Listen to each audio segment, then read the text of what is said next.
salam sejahtera. Nama saya Siti Nuraisyah binti Ahmad Mustafa dan nombor matrikulasi saya ialah 05111606069801 dan saya daripada Fakulti Pendidikan Awal Kanak-Kanak.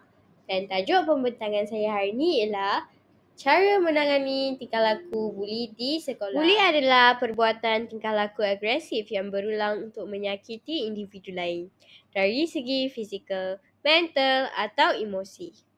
Buli juga ditakrifkan sebagai perbuatan mendera, mempermainkan seseorang supaya dapat menyesuaikan diri dengan suasana yang baru.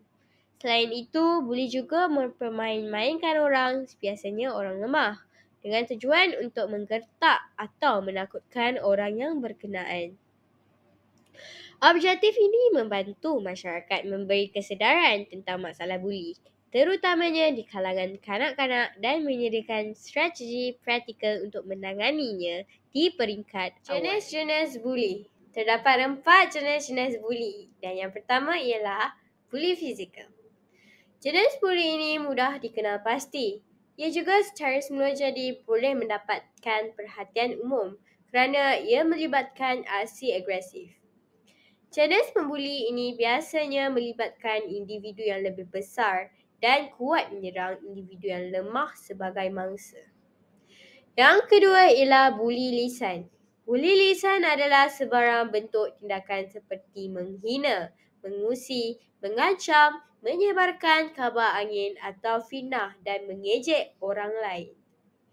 Yang ketiga ialah buli cyber. Perbuatan buli cyber atau cyberbully adalah aktiviti berulang yang dilakukan secara atas talian untuk menakutkan, mencetuskan kemarahan dan memalukan seseorang. Dan yang terakhir ialah buli sosial. Perbuatan menyebarkan kabar angin yang tidak benar tentang seseorang dengan tujuan memalukan dan menyisihkan mangsa. Langkah-langkah mengatasi buli. Yang pertama ialah kita perlu meningkatkan kesedaran mengenai buli. Dengan meningkatkan kesedaran, semua pihak akan lebih peka dan bersedia untuk bertindak apabila berdepan dengan situasi buli. Yang kedua ialah melibatkan ibu bapa dan komuniti. Penglibatan ibu bapa dan komuniti adalah kunci dalam mengatasi masalah buli. Ibu bapa perlu diberitahu tentang tanda-tanda buli dan bagaimana mereka boleh membantu anak-anak jika menjadi mangsa atau saksi buli. Dan yang ketiga ialah menyediakan sokongan dan kaunseling. Mangsa boleh memerlukan sokongan dan kaunseling untuk mengatasi kesan-kesan negatif yang dialami. Sekolah perlu menyediakan perkhidmatan kaunseling yang mudah diakses oleh semua pelajar.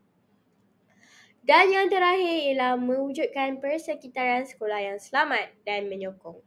Mewujudkan persekitaran sekolah yang selamat dan menyokong adalah penting untuk mengatasi masalah buli.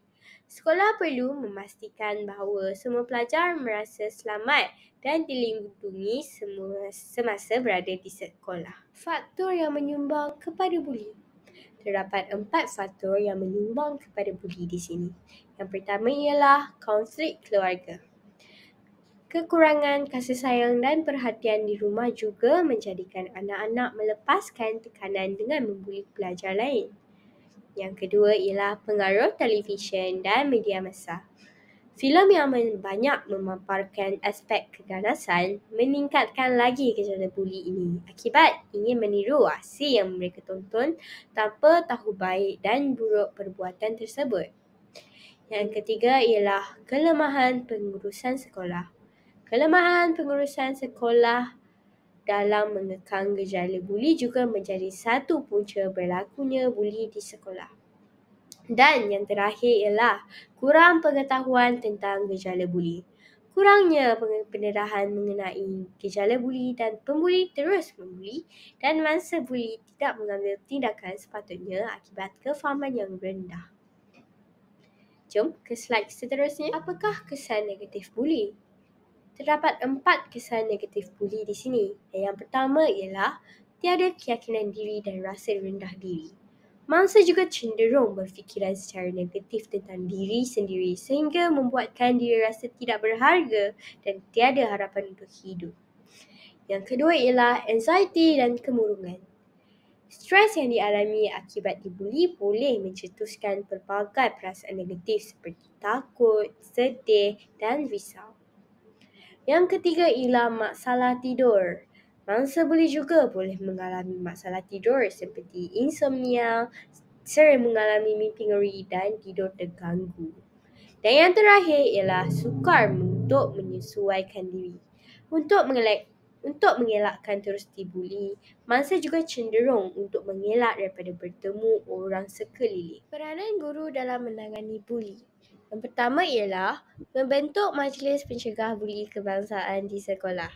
Yang kedua ialah merancang program yang melibatkan penyertaan semua kaum.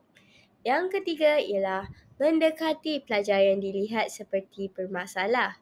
Yang keempat ialah sentiasa mengawasi tingkah laku dan pergerakan pelajar. Yang kelima ialah menjalankan kerjasama dengan Kementerian Pendidikan dan PDRM.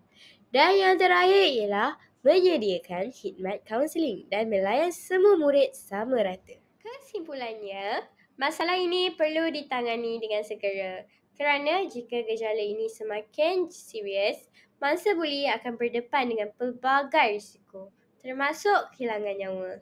Lebih-lebih lagi, kebanyakan kes buli berlaku di kawasan sekolah yang merupakan institusi formal untuk kita menjana modal insan yang bakal memimpin negara pada masa hadapan. Kita tidak mahu melahirkan generasi muda yang kejam dan suka menindas orang lain untuk kepentingan dirinya sendiri. Dengan ini diharapkan semua pihak seperti ibu bapa, guru sekolah, masyarakat dan pihak berkuasa perlu bekerjasama dalam menangani masalah ini. Sekian, terima kasih.